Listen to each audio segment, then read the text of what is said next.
Tahun demi tahun berlalu, mereka selalu diganggu dan diteror oleh sosok yang sama dari tempat pesugihan itu. Di sini sebenarnya Kak Sherina nggak tahu apakah dia mimpi atau enggak ya.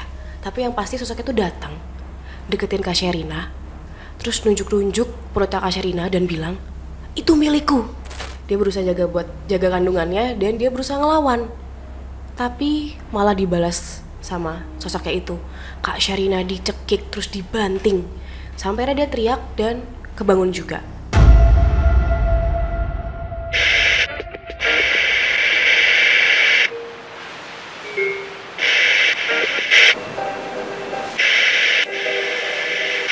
Karena mereka datang ketika lampu dimatikan. Halo semuanya, Prita dan Aldo kembali menemani kalian di Kelam karena mereka datang ketika lampu dimatikan. Halo semuanya, halo Mas Aldo. Halo Prita, teman-teman semuanya dan penonton. Panas banget dari ini. Betul, aku merasa gosong habis keluar tadi belanja. Iya. Bulanan kan, beli pengharum ruangan, Terus? pengharum badan, terus apa lagi tadi ya? Pengharum apa lagi? Liquid liquid. teman-teman. Karena aku kan Oke. pecandu nikotin. Waduh, Jadi harus rapi. ready stock gitu. Ya, supaya tetap semangat ya dan produktif ya Mas biasanya teman-teman Nah, nih. membuatku kalem dan fokus. Aku nggak ditanyain habis beli apa? Habis beli apa emang? Apel. Apel. Pecandu buah. Enggak ya? Nah, teman-teman yang Kelam hari ini tuh ceritanya apa, penasaran kan? Di cover teman-teman, astaga. Oke, jadi hari ini kita dapat kiriman dari Kak Sherina. Sebenarnya nama anonim ya teman-teman. Yang petualangan itu? Bukan. Ini nggak ada nyanyi-nyanyinya. Siap. Tapi ini cerita soal seorang ibu sebenarnya. Oh, jadi kita oke. kembali menceritakan soal pengalaman kehamilan yang penuh dengan teror gaib. Tuh. Mirip-mirip sama kayak Ibu Mira ya waktu itu ya Iya, sebenarnya. Bu Mira di Bandung kemarin juga menceritakan tentang kehamilan juga ya. Iya, tapi ini beda Mas, soalnya pada saat itu si Kak Sherina ini bahkan hampir ngebunuh anaknya sendiri di dalam kandungan karena dihantuin oleh sosok dari masa lalunya. Bukan baby blue. Bukan, baby blues. Nah, baby blues. Baby blue. Kenapa babynya Bayinya biru? Krishna. Makan madu. Nah, tapi bukan di situ masalahnya. Makanya ya buat teman-teman yang lagi nonton video ini, cek sekitar dulu. Pastiin di sekitar kalian ada orang. Pastiin lampu kalian nyala karena mereka datang ketika lampu dimatikan.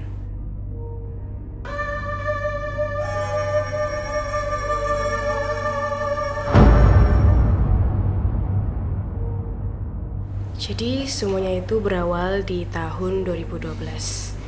Tepatnya pada saat itu, Kak Sherina dan kakaknya itu berencana melakukan pesugihan. Dan pergilah mereka ke sebuah daerah di Jawa Timur. Niatnya pada saat itu sebenarnya untuk membantu keluarganya lah. Mereka pengen kaya secara instan. Terus datanglah mereka ke sana. Dan Kak Sherina bilang dia inget banget sama apa yang dia temuin pada saat sampai ke sana. Ada banyak banget sosok-sosok yang nyeremin Mas. Dan ada satu yang paling nyeremin. Jadi sosoknya ini postur tubuhnya seperti manusia, tapi mukanya hewan. Terus tubuhnya dipenuhi dengan bulu seperti King Kong katanya. Matanya itu lebar sampai ke kuping. Lidahnya warna merah panjang kayak bara api katanya gitu. Dan sosoknya ini berdiri doang sambil megang tombak ngeliatin Kak Sherina sama kakaknya. Nah, singkat cerita, pesugihannya itu minta tumbal, yaitu salah satu anggota keluarganya Kak Sherina. Jadi tolak dong sama Kak Sherina dan kakaknya. Lah mereka aja sebenarnya pesugihan itu buat bantu keluarganya, maksudnya numbalin keluarganya sendiri gitu kan. Ya udah, akhirnya si pesugihan ini gagal dan mereka milih untuk nggak nerusin. Mereka pikir setelah itu mereka akan terbebas ya dari singgungan-singgungan dengan makhluk gaib. Tapi ternyata enggak. Di sini awal mula terornya. Tahun demi tahun berlalu, mereka selalu diganggu dan diteror oleh sosok yang sama dari tempat pesugihan itu. Bahkan gak cuma neror dan ganggu biasa, tapi mereka mengambil anak dari kandungan kakaknya Kak Sherina.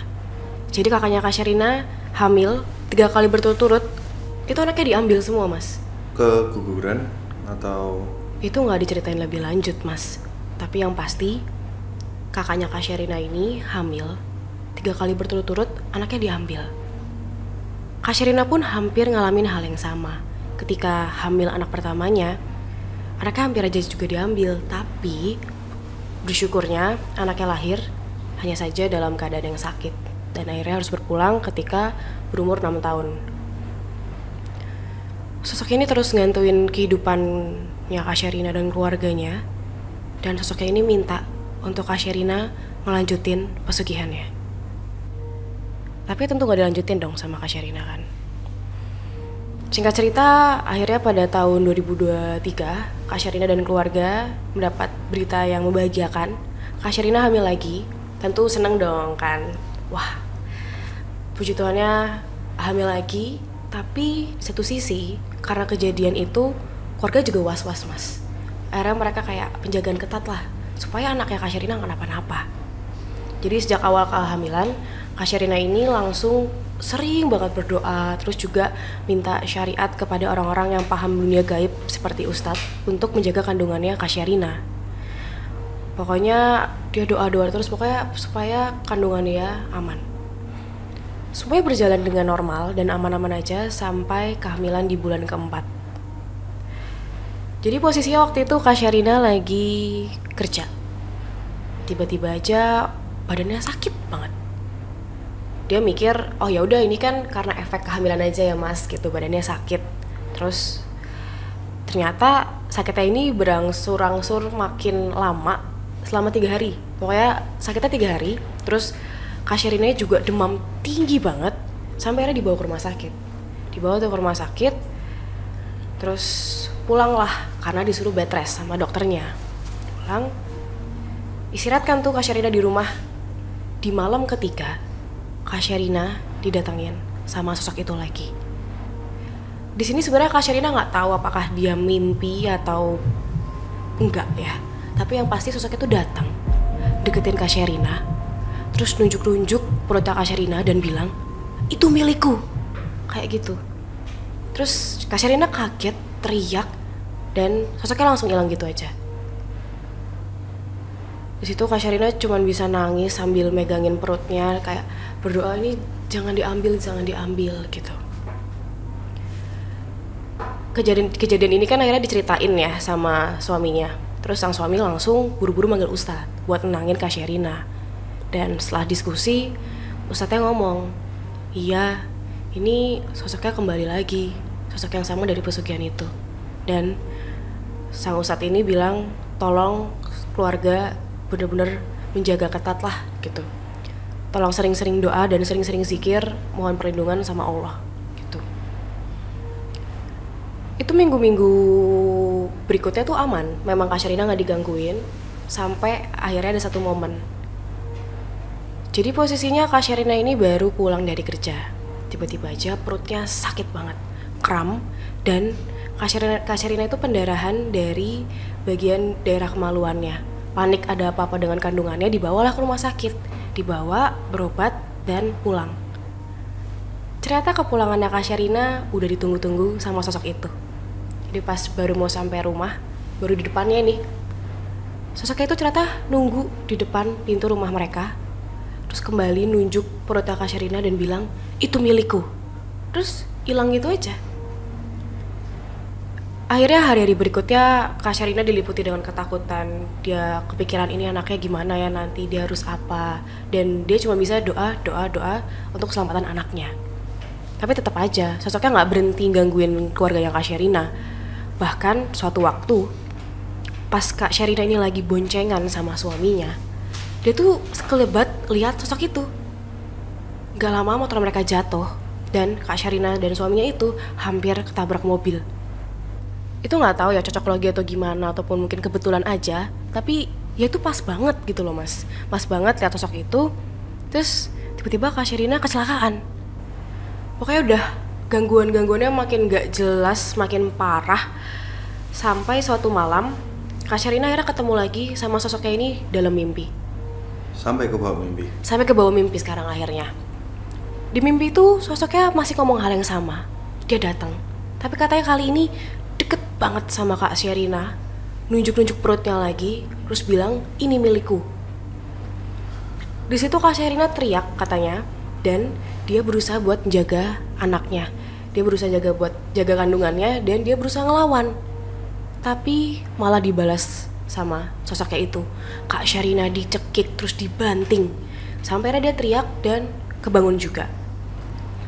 Pas bangun itu akhirnya Kak Sherina langsung ambil wudhu, sholat sambil nangis-nangis. Karena nggak tahu ini kenapa semakin parah gitu gangguannya. Besok paginya pas dia bangun, kan dia ke kamar mandi tuh. Dia mau mandi, ngaca. Pas ngaca ini dia baru sadar kalau lehernya dia tuh udah bekas lebam, kayak bener-bener dicekik. Terus dia akhirnya ngecek badannya dia dong, refleks kayak, waduh, jangan-jangan emang semua badannya biru-biru gitu. Ternyata bener, pas dia lihat kakinya dia itu ada bekas lebam, katanya gede banget. Yang berarti bahwa tadi malam itu beneran. Dan ini udah membahayakan banget kan sebenarnya. Di situ Kak Sherina semakin stres, dia juga sampai frustasi, dia udah nggak tahu harus ngapain. Dia berdoa terus supaya aman-aman aja anaknya. Terus dia udah mulai berubah katanya. Jadi buat orang-orang sekitar dia terlihat seperti lebih pendiam dan malah jadi sering sakit-sakitan. Di situ sosoknya sudah mulai menguasai pikirannya Kak Sherina dan dia jadi sering menyalahkan dirinya sendiri. Dia teringat sama anak pertamanya, Mas. Dia masih nyalahin dirinya, kayak memang dulu bener-bener gara-gara salahku dulu akhirnya anakku meninggal. Dan itu semuanya berputar di kepalanya dia sampai dia dengar bisikan-bisikan kalau sebaiknya Kak Sherina itu bunuh aja anaknya yang sekarang. Karena kalau lahir anaknya akan bernasib seperti kakaknya. Sampai kayak gitu, Mas. Pokoknya kondisinya Kak Sherina di situ makin memburuk sampai akhirnya dia dapat pencerahan dari saudaranya. Suatu waktu dia ketemu sama saudaranya kan. Dia ketemu, terus ceritalah kondisinya gimana. Di situ saudaranya akhirnya bilang, kamu harus kuat buat anakmu, kayak gitu. Akhirnya si saudaranya ini menyarankan Kak Sherina untuk sholat taubat, dan dia dikasih kayak bacaan doa gitu untuk dibaca ketika dimana saja. Jadi untuk dibaca terus-terusan, dan saudaranya ngingetin jangan pernah ninggalin sholat, karena cuma lewat diri kita sendiri yang bisa menjaga diri kita dari gangguan-gangguan seperti itu. Perbanyak doa, berserah sama Allah, dan ya udah lakuin hal yang positif gitu kata saudaranya. Dan itu yang akhirnya dilakukan oleh Kak Sherina.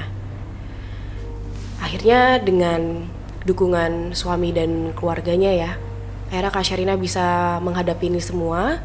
Bahkan yang sebelumnya Kak Sherina itu takut keluar malam ya Mas katanya, bahkan pakai bangle buat di rumah dan di badannya dia sendiri selama kehamilan itu dicopot. Akhirnya dia berani buat nyopot, tapi tanpa bermaksud gimana-gimana dengan tradisi leluhur katanya. Dia bilang bukannya nggak percaya sama tradisi leluhur, tapi akhirnya dia meyakini bahwa yang bisa menjaga sepenuhnya ya lewat kuasa Tuhan gitu, lewat Allah.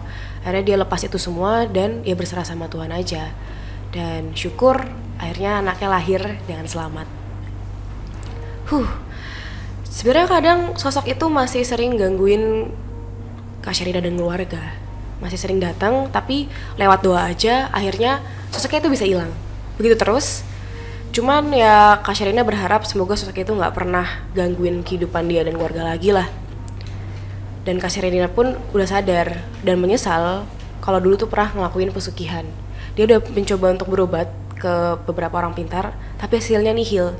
Jadi yang dia pilih sekarang adalah untuk berserah sama Tuhan, berserah sama Yang Maha Pemaaf, karena ya udah cuma Tuhan yang punya kuasa. Dan akhirnya dia berusaha untuk terus ngelakuin hal-hal positif aja, untuk ninggalin hal-hal kayak gitu. Itu dia cerita kedatangan mereka hari ini. Sebenarnya yang menarik dari awal cerita itu wujud sosoknya yang dibilang matanya dari sampai telinga gitu sampai kan. Telinga, Kamu kalau dikasih deskripsi itu kebayangnya makhluknya kayak gimana? Kayak iblis gitu. Kayak tau gak sih kalau di gedung-gedung pencakar langit ada yang di luar negeri itu ada kayak gambar pajangan-pajangan gitu yang di ya tahu kan maksudku. Ya. Gue pikirnya kayak amfibi sih sebenarnya, kayak siluman nggak sih? Jadi kayak memang cukup jarang ditemui ya makhluk-makhluk yang bentuknya itu. Terus disebut seperti posturnya kayak manusia ya, humanoid. Sering diceritakan juga oleh Om Hao namanya, yang menyerupai manusia itu justru yang bisa dibilang lebih kuat. Gitu dibandingnya sosok in general kayak kita lihat pocong, Miske gitu. ya itu standar aja lah kalau yang itu. Cuman yang memang punya wujudnya sendiri itu harusnya lebih kuat. Nah, yang aku jadi pertanyaan tuh akhirnya ini sebenarnya pesugihan udah sampai pesugihan beneran belum sih? Itu nggak diceritain lebih lanjut sih sama Kak Sherina. Dia bilang singkat cerita kan. Jadi yang aku tangkap mungkin sudah melakukan beberapa ritual sampai akhirnya kan biasanya gongnya adalah minta sesuatu nih gitu untuk mendapatkan apa yang dia inginkan. Terus gongnya adalah dimintain lah salah satu anggota keluarganya. Ya jelas ditolak dong lah, orang di mereka pesugihan pada saat itu buat keluarga, kenapa malah minta keluarga? Mungkin akhirnya habis itu mereka mundur. Yang aku tangkap sih seperti itu. Masih bisa dicurigai sih sebenarnya. Maksudnya kayak ini sebetulnya udah terjadi beneran atau belum pesugihannya itu, karena dari awal harusnya udah tahu. Jadi kalau misalnya kayak kita asumsikan mereka nggak jadi, tapi kenapa tetap jatuh tumbal? Ya pikiran baikku adalah mungkin karena mereka memang udah sampai tempat dukunnya ya. Jadi mereka bisa sampai ke sana in the first place itu tuh udah aneh sebenarnya. Maksudnya buat praktisinya tuh kayak dibayar sih sebenarnya orang ini kalau udah sampai sini tapi nggak tekan kontrak tuh. Karena kan kalau tekan kontrak otomatis punya bargaining power ya dari dukunnya. Jadi kayak ini orang aneh-aneh mau blow up mau apa bisa aku serang nih, bisa aku ambil. Cuman ini nggak jadi. Biasanya mungkin orang yang udah sampai sana gelap mata ya, jadi syaratnya apapun mereka mau aja kan. Tapi nah ini yang enggak, ini mungkin memang nggak jadi pesugihan, tapi akhirnya tetap diburu tuh sama mungkin dukunnya atau mungkin sosoknya yang akan jadi perantara itu, karena ya keamanan mereka dong, keamanan bisnis mereka kan. Kalau ke blow up di media gitu kan udah nyampe teritorinya mereka juga ya, kan. Makanya tuh, yang mana kan sifatnya rahasia banget ya biasanya. Lalu di pikiran curigaku adalah sebenarnya mereka udah melakukan pesugihan karena konkretnya aja sih. Jadi kayak kenapa sosok itu capek-capek memburu kalau sebenarnya nggak ada hal yang udah dilakuin dulu. Bayarannya apa itu kan belum ketemu kan. Terus kakaknya udah sampai 3 kali kehilangan anaknya dengan cara entah mungkin keguguran atau aku nggak bayangin sih selain keguguran ya gimana, masa udah agak gede terus diambil gitu kayaknya penculikan sih kalau itu. Terus anak pertamanya dari Kak Sherina meninggal di usia 6 tahun ya karena penyakit. Sejak lahir nggak sehat juga ya. Mungkin dia tidak menceritakan dengan keadaan keluarganya seperti apa, apakah sudah jadi kaya raya atau belum juga. Jadi buatku, kalau menurutku ya sebenarnya udah pesugihan. Oke, jadi menurutmu mereka udah pesugihan, tapi mungkin ya kalau diasumsikan mereka sudah pesugihan, mungkin baru yang tahap-tahap awal sampai akhirnya diminta keluarga, akhirnya mereka nolak gitu. Mungkin biasanya kan kayak gitu ya. Mungkin soalnya gini, kalau misalnya minta keluarga ya, nggak dari awal tuh. Sebelumnya minta apa dulu? Apakah suka apel kayak kamu? Apakah suka nikotin kayak aku? Kayaknya enggak. Tapi emang udah on track loh, yang mau gimana pun juga bayarnya pasti nyawa itu tadi. Seawal apapun tahapnya tuh. Akhir-akhirnya cuma berujung ke keluarga. Pun kalau emang belum minta keluarga tidak sih. Kenapa akhirnya disebutkan kalau anak-anaknya itu jadi korban? Kalau belum pesugihan ya, tapi di secara cerita pun menceritakan kalau mereka jadi korban, entah kebetulan atau enggak ya. Jadi kan kesannya kayak mungkin ya ada sedikit twist yang kebablasan lah. Tapi it's okay, karena keadaan sudah terkendali kan akhirnya. Dan puji Tuhannya juga, Kak Sherina juga tahu gitu, sudah sadar bahwa ya yang lalu adalah yang lalu dan bertobat gitu kan. Dan ya udah berserah sama Tuhan aja, dan ya itu yang benar juga gitu. Tapi emang pas jelaskan sosoknya itu ya kayak serem juga gitu. Tadi aku lupa cerita kalau sosoknya itu tuh punya tanduk juga, Mas. Oh, iya. Tanduk dan bertaring. Aku lupa ngomong itu tadi. Aku kenapa mengidentikan dengan amfibi gara-gara ya matanya Ya kayak gini kan. sampai Ya. telinga panjang gitu ya, pipih panjang gitu kan biasanya mata amfibi. Kodok kan. Zuma gitu ya? Ya kodok Zuma tapi bunder gede kan. Terus lidahnya menjulur. Aku merasa kayak bentuknya amfibi banget sih. Siluman sungai mungkin. Oh mungkin bisa jadi. Mungkin ya. Gak ada yang tahu dan kita juga nggak tahu precisely daerah Jawa Timur ini di mana gitu kan. Cuman bilang di suatu daerah di Jawa Timur dan lagi-lagi biasanya Jawa Timur kental dengan praktisi-praktisi yang seperti ini gitu. Tapi ini beruntung juga sih sebenarnya jadi Kak Sherina karena ya tadi di awal kan kita membahas baby blues ya kan. Mungkin props untuk Kak Sherina karena dia berhasil melawan ketakutannya sendiri pun tidak terdampak oleh baby blues. Beruntungnya lagi dia punya saudara dari Banten juga yang ya kita tahu kalau sama kentalnya urusannya itu, jadi kayak bisa melalui dengan lebih stabil lah. Betul. Kayak untungnya lingkungannya mendukung dia juga kan, misalnya ada buat dia gitu, puji Tuhannya. Nggak yang dicengin apa gitu kan. Soalnya kan kadang kan keluarga ada yang malah menyangsikan segala macam gitu. Ya karena ya ini setahu gua aja sih, maksudnya ibu hamil kan biasanya banyak keinginannya, terus banyak kayak tantrum sih. Dulu terakhir tanteku hamil gitu kan, terus omku cerita ke ini tantemu habis marah-marah habis ini maksudnya kan akhirnya akan jadi satu dari sekian faktor buat keluarga kayak nggak dengerin loh karena ini biasanya juga ngomel-ngomel kok. Nah, tapi ini untung Kak Sherina sportif lingkungannya, jadi kan bisa terbantu dan merasa didengar gitu loh. Karena ini memang apa ya, gawat ya sih, maksudnya kayak keadaan kamu mengandung terus kayak kamu yang menyadari suatu ancaman itu cuma kamu sendiri dan orang-orang sekitarmu nggak mau dengerin tuh kayak gila pasti rasanya, kayak stres gitu kan. Betul, ancamannya itu nyata banget, real. Terbukti yang dari mimpi itu juga sih. Maksudnya kayak mungkin yang sehari-hari kayak dia ngerasa ngeliat itu ya mungkin di ekor matanya aja kah, mungkin dia sedang dipermainkan pikirannya sendiri, cuman dia mendapatkan bukti konkret ketika bermimpi. Bangun-bangunnya emang beneran ada bekas-bekas biru gitu. Ya, ada bekas cekean, ada lebam-lebam itu ancaman paling nyata sih Kayak, sebenarnya. Ini real. Kalau recall cerita-cerita yang lalu-lalu, semua itu terjadi paling parah ketika kamu memimpi kan. Bukan waktu kamu harus jalan terus lihat. Tapi pas mimpi itu kayak benar-benar kayak one by one banget ya sih kayak gitu. Uniknya di episode yang kemarin ini, yang di kamar kos memimpikan sosok Nyi Blorong yang akhirnya meninggal, itu kan kejadiannya ketika mimpi juga sebenarnya proses-prosesnya itu. Bisa jadi di dunia material kita ini yang fisik ini tuh mereka nggak bisa nyentuh kita sebetulnya. Cuman sampai kekuatannya cukup bisa masuk ke mimpi. Ya, akhirnya ketemu di alam bawah sadarnya itu. Luka-lukanya itu akhirnya mewujud di dunia kita, di dunia nyatanya ini. Sekuat itu. Jadi bisa dibilang memang sosoknya itu sudah menghampiri. Udah ada mungkin bahkan di kamarnya Kak Sherina waktu itu. Karena ya ini yang pesugihan Nyi Blorong kemarin itu salah satu contoh. Sebelumnya kita pernah ada yang di Cilacap yang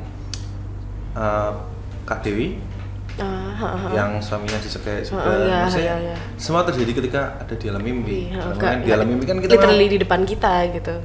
Itu kan saat-saat paling lemah kita ya, frekuensinya turun jauh. Habis itu kita nggak punya kesadaran, nggak punya kendali atas diri kita sendiri. Makanya sebelum tidur disarankan untuk berdoa.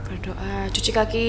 Ya, bersihkan badan dulu. Ketika bisa di luar. Betul, gitu, kalau bisa. Supaya aman dari ancaman, kasur bersih dari tungau, tidak ada penyakit kulit dengan benar. Baju dari luar jangan dipakai lagi kalau bisa. Sebenarnya. Ya betul. Ya. Nah yang punya momongan nih, yang punya bayi, istri sedang mengandung, terus punya anak kecil itu. Kalau kalian merokok, pecandu nikotin juga, ganti baju, jangan ngerokok di dekat. Ya, jangan ngerokok istrinya di dekat juga. Istrinya juga. Itu memang SJW kalian. Bener-bener. Tapi memang aku pas pertama baca ceritanya Kak Sherina ini ya, yang paling membekas sama aku tuh pas daerah dibisik-bisikin gitu loh. Karena maksudnya akhirnya mempermainkan rasa bersalahnya gitu. Karena biasanya ya aku kalau nonton film soal apa yang possessed gitu, itu iblis-iblisnya. Ini kan sebenarnya proses di agama Katolik sama Kristen kan biasanya ini. Nah, biasanya iblisnya tuh mempermainkan masa lalu kita. Jadi kalau misalnya dia tahu kita manusia berdosa gini kan, kita punya dosa pasti. Nah, dia tuh pasti akan mainin memang apa yang pernah kita lakukan di masa lalu gitu loh. Terus kayak supaya kita inget terus bikin kita akhirnya fokus sama itu gitu. Fokus dan kayak bikin kita makin lemah. Setahu aku tuh kayak gitu cara kerjanya. Ada cara kerja iblis adalah mempermainkan saya bersalah. Ini uniknya sangat berkaitan dengan mental ya. Jadi kenapa tadi aku kayak menitik beratkan ada di permasalahan seorang ibu mengandung itu kadang bisa mengalami baby blues, terus secara psikis mereka akan mengalami banyak perubahan dulu. Aku pernah nonton salah satu video di YouTube itu menjelaskan gimana sih rasanya orang yang mengidap skizo apa gitu, yang katanya setiap detik itu akan mengalami bisikan, akan dapat bisikan. Suara. Ya skizo. Nah, divisualisasikan lah, dibikinkan satu video yang ya udah cuman shot kayak jalan di pinggir jalan itu di pedestrian kan, tapi input suaranya banyak banget. Ada yang kayak bilang belok kiri, lompat aja sekarang, itu kejar, tabrak. Nah itu yang kebayang gak sih kepala yang ramenya kayak gitu tuh gimana, dan yang kamu dengerin itu bukan suaramu, suara gak tahu random aja gitu kan. Kayak gitu.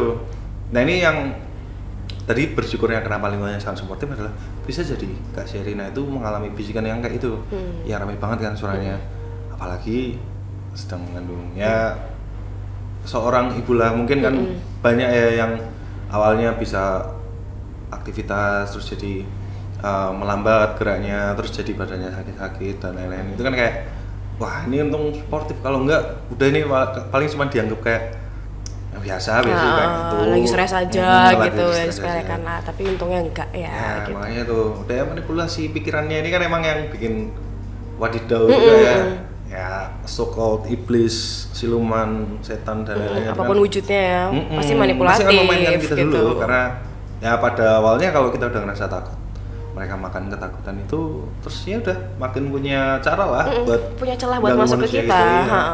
Masuknya lewat situ.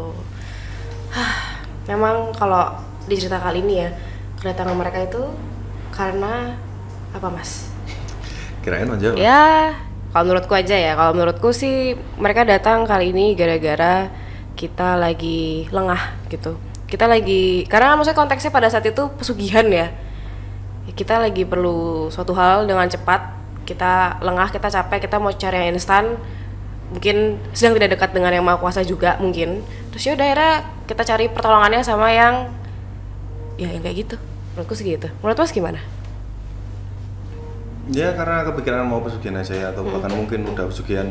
Aku sebenarnya menyebutkan opsi akhirnya pesugihan atau enggak itu karena aku mau kritis aja, maksudnya kayak kemungkinannya kayak gimana aja, tapi tidak menuduh. Jadi gue pikir karena memang dalam benak udah ada pikiran untuk coba kayaknya kaya nih kayak gitu, terus ya mungkin karena nggak sadar memasuki ranah yang cukup berbahaya, jadi kayak wah dia nggak tahu nih yang kayak ini tuh orang-orang bilang kan keluarnya sulit banget ya. Iya pasti. Nah mungkin Kak Sherina dan kakaknya belum sadar waktu itu, jadi akhirnya ya begitulah, didatengin, digangguin, terus ada korban dari keluarga kayak itu. Benar. Cuman ya aku suka akhirnya di akhir cerita kan Kak Sherina sudah bertobat, terus kembali ke jalan yang benar, cara yang halal saja, terus ikut senang anak kedua lahir dengan selamat. Semoga ya, Kak. Tumbuh kembangnya terjaga. Amin. Tolong jangan improvisasi yang lain-lain lagi. Perhatikan tumbuh kembang anak saja, bekerja yang halal.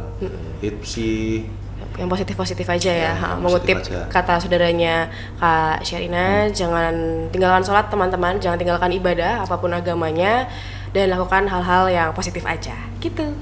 Betul.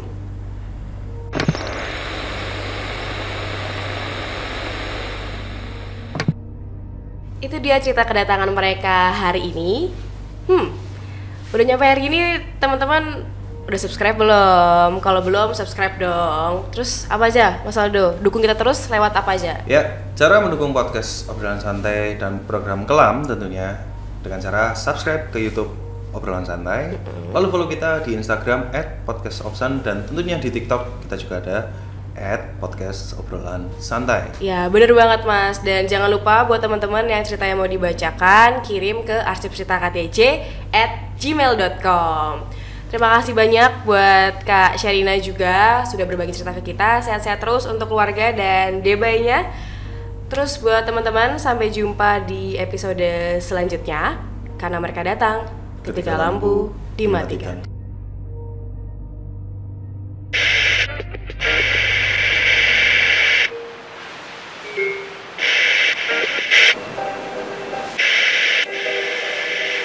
Karena mereka datang ketika lampu dimatikan.